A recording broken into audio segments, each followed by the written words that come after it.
Yolun ablaziyası dedikdə qızlar. Leopold'un birinci sınıfı olduğu kimi əlimizi bu vəziyyətə qoyduq və bu zaman biz gələcək isə bunun kiçik çanaq müstəvilərinə olan münasibətini təyin edirik. Sən mənə görürsən, əlini düz qoydun.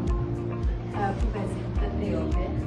Əvvəl aralı qoyursun, sonra getdin ki, Yəni bu vəziyyətdə qoyuruq, bir müddətdən sonra, yəni bir-birinə yaxınlaşdırıb barmaqlarını. Stolun hazırlanma qaydasını mən necə izah etdimsə, o şəkildə Stolun hazırlanmasına qədər üç öncə hansı istifadə Təməl həyat dəstəyi barədə yəqin ki, hamınız dərsi başa düşdünüz. Adımların ardıcılığı. İlk öncə xəstənin təhlükəsizliyini təmin edirik, uzandığı yer bəlli olmaq.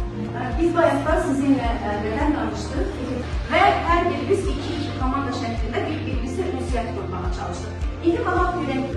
Babalarımıza nə olası baxa bilərsiniz? Eman Kafe Medya Ofis Satırlarını Eman Kafe vasıtasıyla